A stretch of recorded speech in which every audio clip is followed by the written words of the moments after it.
with heavy loads. This story was told by the master while at Jataka Monastery, about the double miracle, which, together with the descent from heaven, will be told in the 13th book, in the Sarabhamika Jataka. After he had performed the double miracle and had made a stay in heaven, the all-knowing Buddha descended at the city of Samkasa on the day of the great Pawana festival, and from there passed with a large following to Jataka Monastery. Gathering together in the Hall of Truth, the brethren monks sat praising the virtues of the Master, saying, "Sirs, exceptional is the Buddha, none may bear the yoke carried by the Buddha." The 6 teachers, though they protested so often that they, and they only, would perform miracles, yet not a single miracle did they work. Oh, how exceptional is the Master! Entering the hall and asking the theme which the brethren were discussing in gathering, the Master was informed that their theme was no other than his own virtues. "Brethren," said the Master, "who shall now bear the yoke carried by me? Even in past days, when I came to life as an animal, I was unmatched." And, so saying, he told this story of the past. Once upon a time when Brahmadatta was reigning in Benares, the Bodhisattva came to life as a bull. And while he was still a young calf, his owners, who had been lodging with an old woman, made him over to her in settlement of their dues.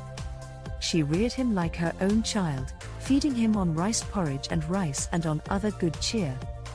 The name he became known by was Granny's Blackie.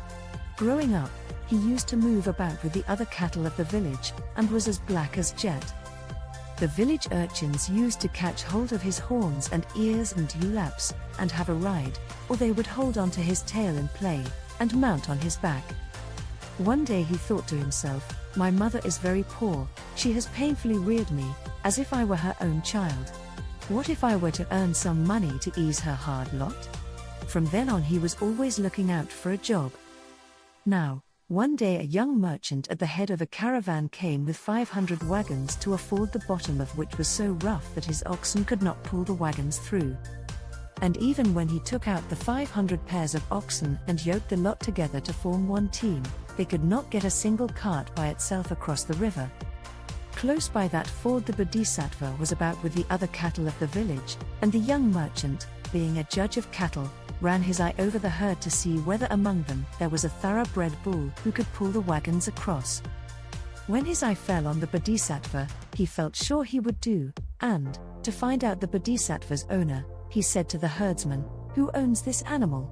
If I could yoke him on and get my wagons across, I would pay for his services." Said they, "Take him and harness him, then, he has got no master hereabouts." But when the young merchant slipped a cord through the Bodhisattva's nose and tried to lead him off, the bull would not budge. For, we are told, the Bodhisattva would not go till his pay was fixed. Understanding his meaning, the merchant said, "Master, if you will pull these 500 wagons across, I will pay you 2 coins per cart, or 1,000 coins in all."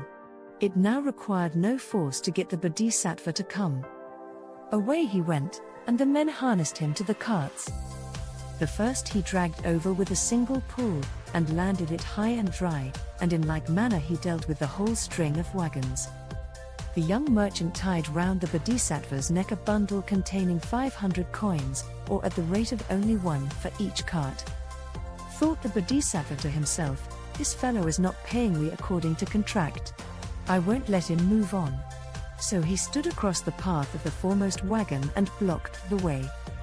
And try as they would, they could not get him out of the way.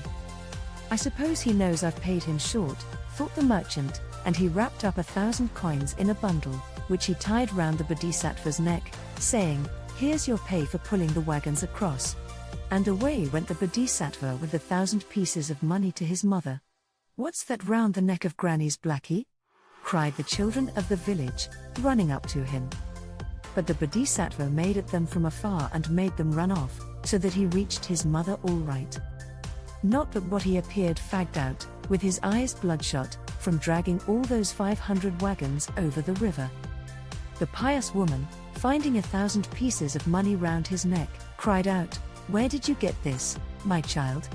Learning from the herdsman what had happened, she exclaimed, "Have I any wish to live on your earnings, my child? Why did you go through all this fatigue?" So saying, She washed the Bodhisattva with warm water and rubbed him all over with oil. She gave him drink and fed him with due food. And when her life closed, she passed away, with the Bodhisattva, to fare according to her deeds. When he had ended this lesson to show that the Buddha was unmatched in the past as then, he explained the relation by uttering, as Buddha, this stanza: with heavy loads to carry, with bad roads, they harness Blackie, he soon draws the load. After his lesson to show that only Blackie could pull the load, he explained the relation, and identified the birth by saying, Bapala Vanna was the old woman of those days, and I myself Granny's Blackie. If you enjoyed this video, don't forget to like, share, and subscribe to our channel for more content that inspires and uplifts. And remember, these stories are meant to be shared, because wisdom grows when it's passed on.